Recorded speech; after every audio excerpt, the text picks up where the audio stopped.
Sneakers and Cleats, the podcast. Welcome back to the Sneakers and Cleats podcast. This is Thursday, July 3rd. This is episode 209. Matthew Roy. Matthew P. Roy. Matthew T, but close. Okay. Sounds the same. Happy 4th of July to everybody out there. Hopefully everyone's on the grill listening to the soothing sounds of our voice. And as an annual reminder, England blew a 13-colony lead. So that's right. And the fight's not over at England. Yeah, we'll get you. Right. We're coming for you, Bank of England. Anyway, Chuck, how are you? I'm doing great. How are you doing? I'm doing great. We were just talking about your love of sub sandwiches.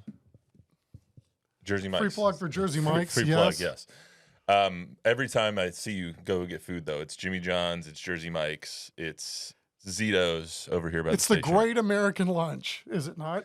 Well, I mean, if you're Scott Van Pelt, then you don't believe that a sandwich is a meal, which I think I completely disagree with. Yeah, and as you get older, you realize, too, like, if you get, like, the mini from Jersey Mike's, that's more than a meal, even though I know for a you. big guy like you, you got to get probably three extra I had a larges. large Zito's yesterday, and I was great. Or the other day, and I was great. Nice. But anyway, so subscribe to the YouTube channel, Fox to Say News 4. Download, rate, review the podcast version, wherever you get your podcasts.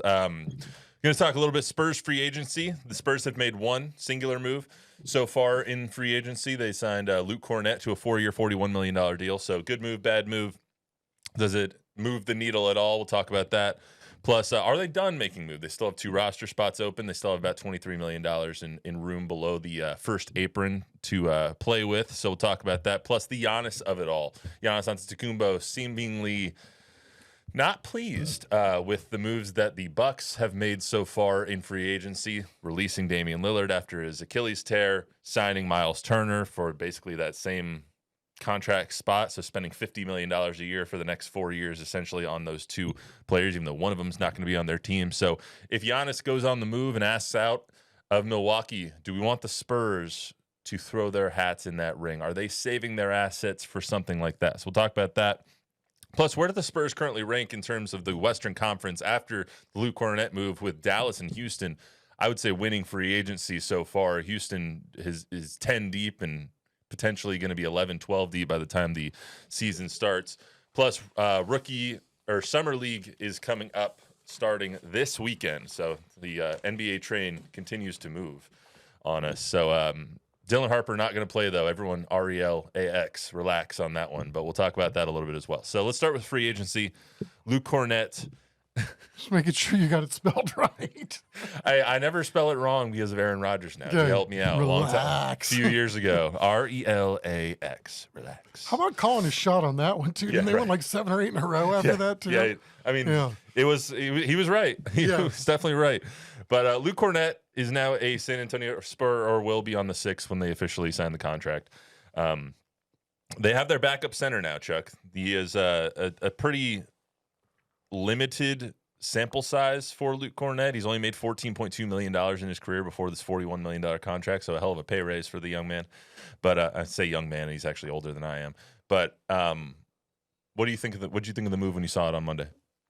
I didn't really know what to think of it right away because I was thinking, okay, is this the start of something big? But, you know, based on what I saw on the internet, this is the greatest big man ever that Wemby will have ever played with. I'm like, oh, wait, hold on a second. I better look into this. Well, you look at the people he's played with. It's not one really great. So. Well, I mean, again, you know, like it's fascinating, I think, with Luke Kornet because I think he was mostly a shooter early on in like his college career. Early in his NBA career, he actually did attempt threes more often. Last year and the year didn't attempt a single one last year. Yeah, last year and the year before, the Celtics basically took that out of his arsenal and said, we want you as a strict backup big man, defensive big man, catching lobs, kind of doing those sorts of things, and took the 3-point game completely out of his arsenal. So yeah, so you know, to your point, you know, he's going to be around the rim a lot, which is good because I think the one thing he's going to bring is rebounds, and that was obviously a huge deficiency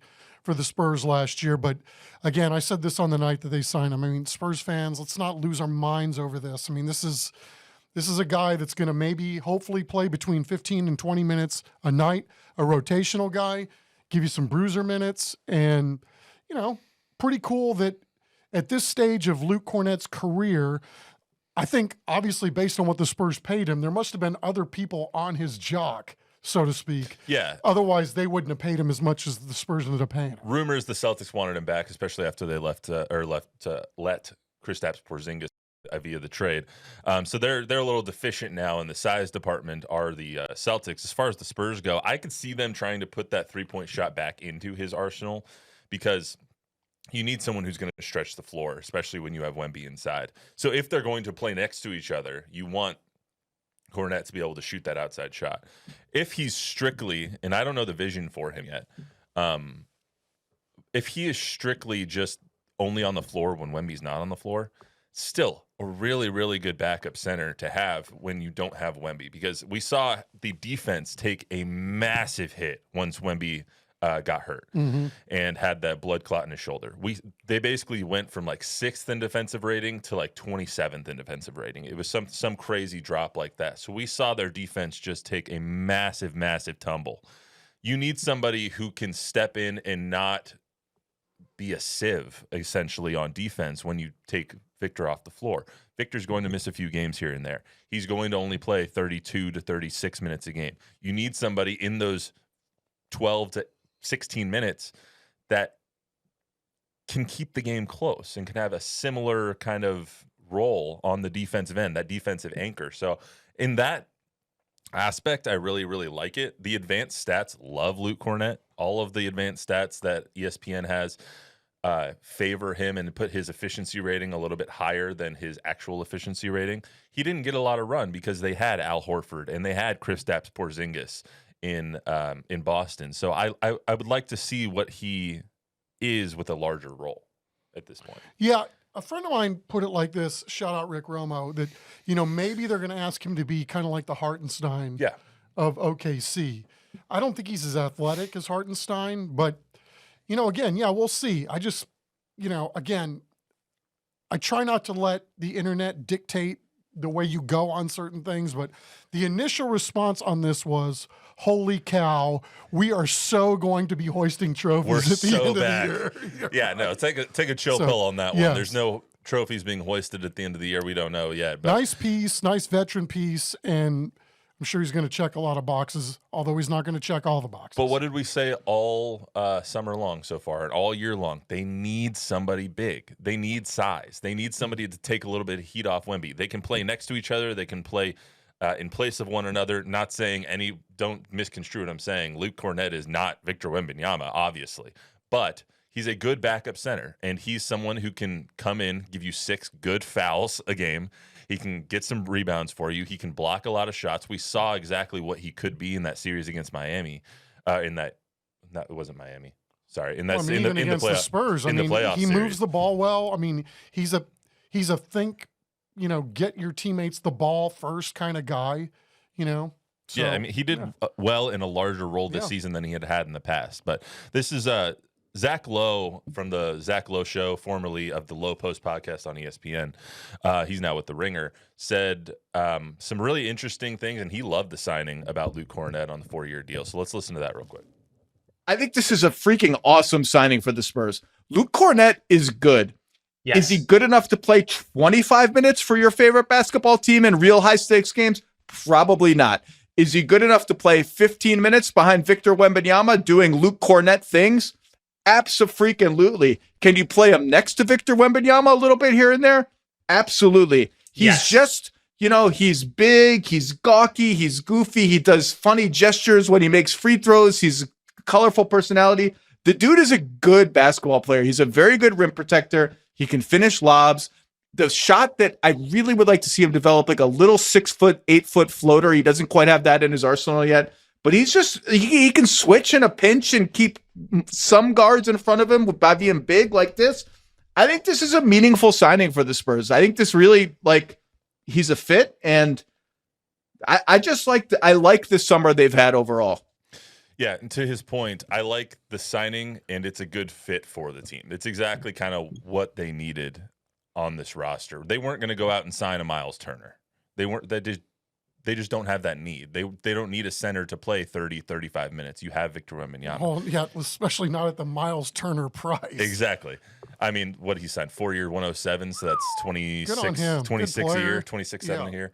So but they didn't need that. They needed Luke Kornet, who is going to give them 15 to 20 minutes a game, most likely. Can start in a pinch. I mean, we've seen the versatility aspect of this is something that they really want to have. Okay, we're playing this team tonight. We want this person to start. We were playing this team tonight. We want more minutes from this person.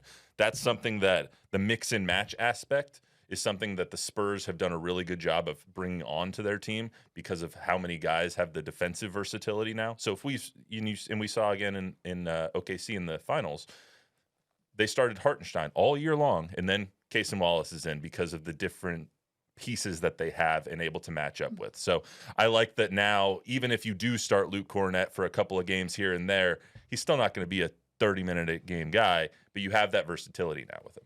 Well said. They still have some needs, though. Yes, they do. They basically have 2 open roster spots on the big team. They probably still need a big guy, at least like a 14th man big guy, kind of a Charles Bassey kind of guy, someone who can, you don't want to play Luke Kornet and Wemby in mop-up time. You know what I mean? You don't want to maybe if Luke gets in foul trouble, you need somebody else to come in. So I could still see them bringing back Charles Bassey or signing somebody of that nature to try and round out the rest of the roster. As far as the rest of the roster goes, they still have one glaring need besides the big man that I just talked about. The other glaring need is shooting. They still haven't signed any shooters. And it's starting to seem like they're going to rely on the guys that they have on the roster to kind of advance that shooting percentage and get better. And I don't know if that's the best plan. Yeah, I mean, it is what it is at this point, right? I mean, I don't know what they're going to do either. I mean, they still, as you said, they're well below the luxury tax threshold. So they could do what they want to, I think, presumably at this point. It's just going to be fascinating to see how they end up pairing this. And then, how does some of these other pieces fall around the league too? I mean, because, you really don't know what's going on behind the scenes in a lot of these places. But, to your point about Giannis, I mean, let's see how or if any of that heats up, because there's a part of me thinking, man, wouldn't it be cool if Giannis and Miles Turner could play together? I mean, Yeah. one of I a back or a front court. Yeah, absolutely. And maybe Harrison Ingram takes a step forward. We heard from him today up at Spurs practice facility, the Rocket La Cantera. We heard a little bit from him, and maybe he takes a step forward and can be the 14th, 15th man off the bench, the second rounder from last year out of North Carolina, Texas guy. That'll be interesting to see, but they have 2 open roster spots, and I still think that relying on Harrison Barnes, relying on Devin Vassell to make threes consistently, relying on Keldon Johnson to make threes as in a spot-up kind of manner, hoping that Jeremy Sohan isn't as inept from the three-point line or outside of the key as he has been in his career, relying on an inconsistent shooter in Dylan Harper, who wasn't a great shooter in college, or Stephen Castle, who was a decent shooter last year, but you need him to continue to advance. Relying on all of these mediocre shooters to get better, I just don't know if that's an A-plus plan. You know what I mean? When you have Wemby inside, who is going to be kicking it out to guys, and you're going to have open shots with the amount of playmakers that the Spurs have now in Steph and De'Aaron Fox and Dylan Harper and Devin Vassell and Wemby. You're going to have open shots. You need guys that can hit them. I just don't know if they're still on the roster. Yeah, I mean, it just depends on what the timeline looks like, right? If the roster stays, generally speaking, the way it is right now, I think you probably are in the mode of hoping that everybody just gets a little better percentage-wise. And then if you can say that most of the guys have made progress in that regard, I think it's going to result in a few more wins, regardless of what it ends up looking like at the end of the year. Do you think they make one more small move, like to go get a shooter? Luke Kennard and the other shooters are off board. Obviously, Luke Kennard was already signed, but someone that can come in and that's their specialty. Yeah, I don't know. I mean, again, there's a million zillion ways that they could still pair this thing at this point, and it's going to be a long summer too. You don't know if things are going to change last minute. I don't know what honestly they're going to do at this point, because it's fascinating that they're here at this point, and to your point, there's still roster spots open. I mean, that tells you that they're still weighing everything, right? They haven't decided or gone all in like this is our team going forward. We're going all in for the Right. fall. Here's our roster. Enjoy the summer, y'all. Get ready to work this summer, and then we'll see you when training camp begins. I mean, there's still a lot of moving parts, I think. So much so, though, it seems like they're in wait and see mode, and it's just exhausting to be waiting and seeing for so long, I guess, because you want to see if Steph Castles. They said when he came out, he has a great 3-point shot. It just didn't result in a lot of makes. The mechanics were all there, though. So you want to see, okay, is that going to develop? Is Jeremy Sohan going to develop somewhere down the line as a good 15 to 18-foot jump shooter, someone who can actually be relied upon outside the paint? Do you want to see if Devin Vassell can get some more consistency? Keldon Johnson, I think, is who he is now. You want to see if Dylan Harper was just, with some minor adjustments, can become a better shooter. De'Aaron Fox is a decent shooter. Wemby's a decent shooter. You have all these guys that have all this potential, and then we're in such wait and see mode of let's see exactly who they are and what they are all together, but they're never all together. And so now everyone's like, okay, what is that? Where does that leave us? Yeah, I mean, I'm with you 100%, right? It is frustrating because you want a ready-made team that you could say, yes, this is the squad we're going to have, and yes, they're going to make a push for not only a play-in spot, but, hopefully even higher than that next year because of the drought that's gone on here the last 6 years or so. So I'm with you, but again, time is on the Spurs side. The more time goes on and the fact that we still have many months until training camp, you have no idea what's going to happen between now and then with disgruntled star over here, disgruntled star over here, agent putting pressure on this program because they're trying to get this player out to this program, and then another guy slips in the back because said agent's got another player they can slip in over here. I mean, we'll just wait and see how the chessboard develops, I guess, at this point. Speaking of disgruntled stars, judging by his social media, Giannis Antetokounmpo not very happy. Not pleased at all by what the Bucks have done so far. So they signed Miles Turner and Gary Trent back. Gary Trent Jr., that is. Miles Turner was a 4-year, $107 million contract, which equates to about $27 million a year. Damian Lillard was then cut, not like traded or anything. So the contract still stays. Like, it's not like in the NFL where you cut somebody, only the guaranteed money stays. Everything's guaranteed. So the $113 million that he's going to get on his contract that he was owed is still going to him. Now he just gets to rehab and play golf. Like, that's all he has to do now is to get $113 million. Yeah. So, and that's going to be on their books for another 5 seasons. So they spread it out, $113 million, which is basically $23 million a year. So you're essentially paying Miles Turner $50 million a year. Yes. That's exactly that doesn't make any sense. That doesn't make any sense. So I there's some people who've said that Brook Lopez is a poor man's Miles Turner, and you could have just paid Brook Lopez instead of Miles Turner and saved yourself some money. I see the point. He's younger, obviously, Miles is. Yeah, and you essentially make the Pacers weaker, and they are the reigning Eastern Conference champs. I guess, but so it's addition and subtraction, but it's really tough too because obviously the Bucks are in a tough position, right? You've got a really good player that's not going to play next year, and then he has a player option, right, the year after that. So there was a chance, I'm sure they were getting vibes that he was going to, opt out and test free agency at that point. So rock in a hard place, but hey, nobody held a gun to their head when they made that deal. So. But then you have the ESPN report that's saying that the Spurs are one of the teams that are biding their time until Giannis asks out. We don't actually. No one knows what the Spurs are going to do. No one knows what the Spurs want to do because they don't tell us anything. Correct. Which is fair because you want to keep your hand tight. You want to keep your hand close to the vest, your cards close to the vest. But if Giannis does ask out, which signs have indicated that he might, is that somebody who you'd be willing to give up a Steph or Dylan and 5 first-round picks for? Because that's going to be the starting price. Yeah. Again, I think time will tell what the first-round pick situation looks like because this is a nuanced question, right? I think everybody wants him here. I know I would. There's no question about that. But would he want to come here?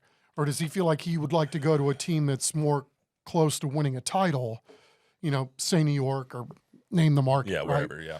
So, as you look at this over time, how valuable are those Spurs first-round picks that are going to possibly be late round picks. Even right? to that point, how valuable is Atlanta's now since they've done so well in free Correct. agency? Right. So we don't know at this point if the first round picks that they have are as valuable as they were last month or the month before.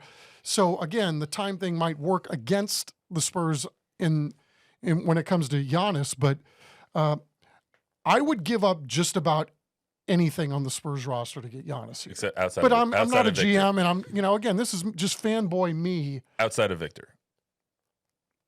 You won't say outside of Victor. Come on. You're not going to give up Victor for Giannis. Well, I mean, you wouldn't do it straight up? Hell no. I don't think I would either, just because of the rookie contract thing. But 31. I Giannis would, is 30 I years would old. strongly consider Wemby's it, bro. 21. But Giannis checks way more boxes right now. Right. Yeah. If you want to win this year, maybe you'd make that trade. But if you want to win for the next 15 years, you're never going to make that trade. That's a tough one to answer, bro. No, it's not. That's not a hard question. You put me on the spot. I know. I'm probably wasn't- the I only was guy on planet Earth. I but, was asking that as a rhetorical I question. know you were. Somebody's got to play devil's advocate here, dude. No, so it's the trade would end up being Steph Castle or Dylan Harper and 5 firsts, and then some other guys to make the money work. Right. It would have to be a Dylan, or it would have to be a Harrison or a KJ or somebody to make that money. So work. I would, based on the Spurs roster, I don't know that there would be anybody necessarily that I would say this is a non-starter. I'll go that far. And if you want to say, okay, other than Victor, but I don't know how many of those first round picks I'd be willing to go. I don't know. 5 might be too much. So what if I was to ask you this? Let's just say yes or no and give me your reasoning on this trade.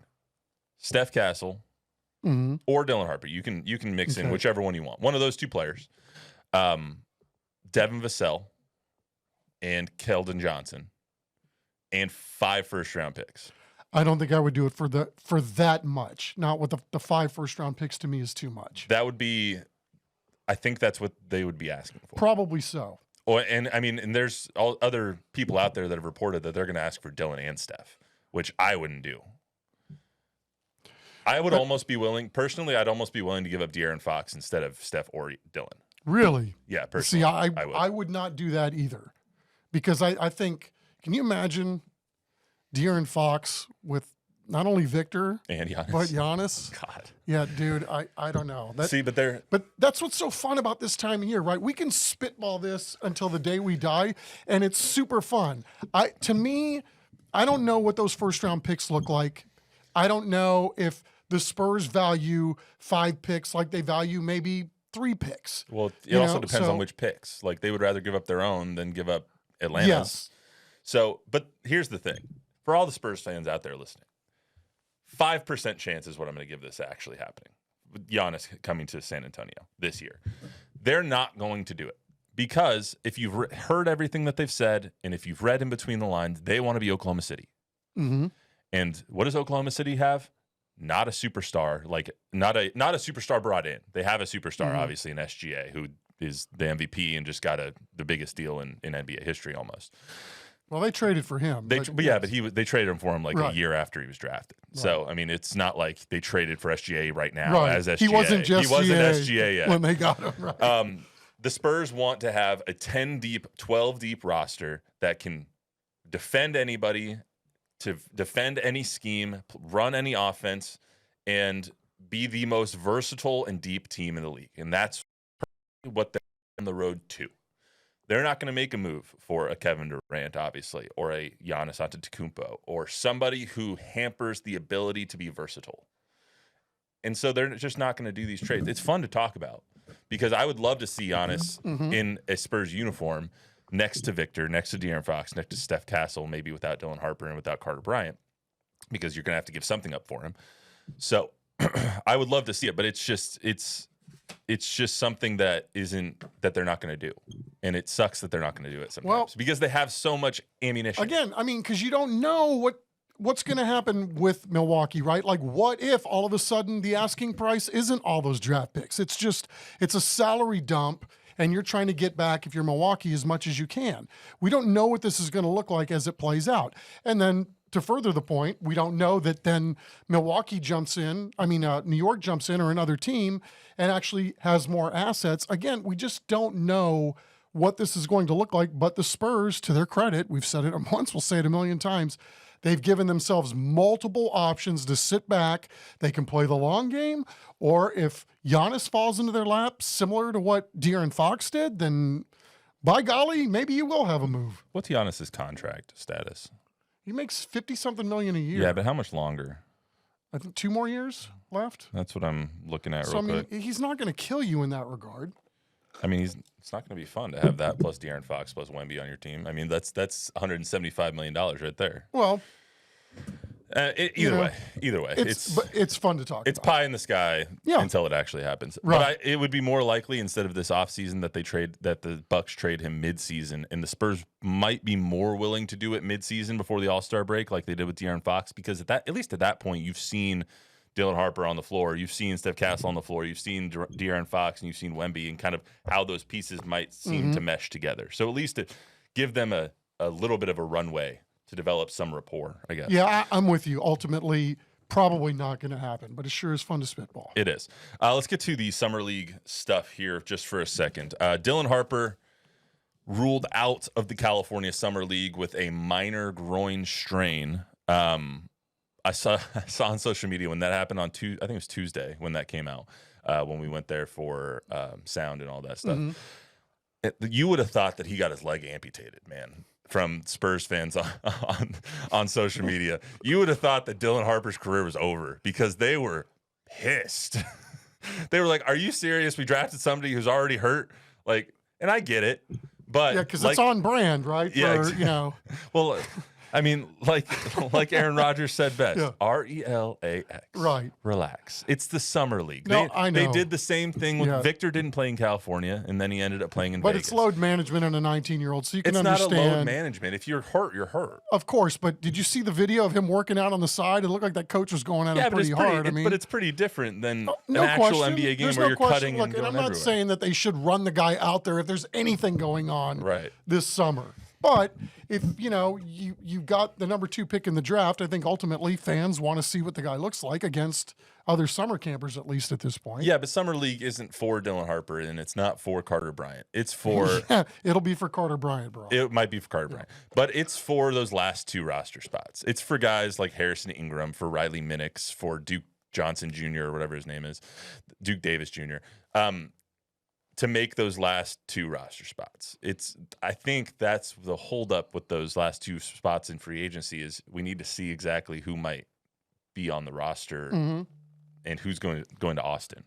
So I get why there was a lot of my pearls on Tuesday by Spurs fans, but like Steph Castle didn't play a lot in Summer League. Wemby didn't play a lot in Summer League. I think Wemby played 2 games in Vegas, and that was all he played. Steph Castle only played a couple of games. Like, it's not the end of the world that if Dylan Harper doesn't play. What's important is that Dylan Harper is healthy come September when camp starts before the season.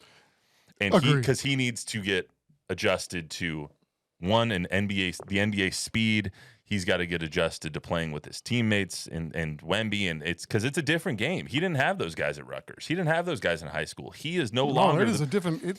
Even Summer League's a different. It'll be a different game. Yeah, man. He's no longer the big fish. He's the small fish. He might be the 6th best player on this team right now. Maybe he develops into the 2nd or 1st best player on the team. We don't know that, but he's probably the 6th best player on this team, and he's got to learn how to be the 6th best player on the team. And so it's important that he's healthy when it gets to September and October. And when the season starts. But right now, I mean, guys, it's Summer League. Right. And not only that, these guys just came off a grueling college season, right? Yeah. And then you've been working out all summer and you're going to combines and you're doing all that stuff. Yeah, the rest on a 19-year-old too, allow the young man to grow and develop a little bit is not a bad idea either. Exactly. And so Carter Bryant will be playing. There's some other guys that might make the roster. Riley Minix is going to be playing as well when they get to Vegas.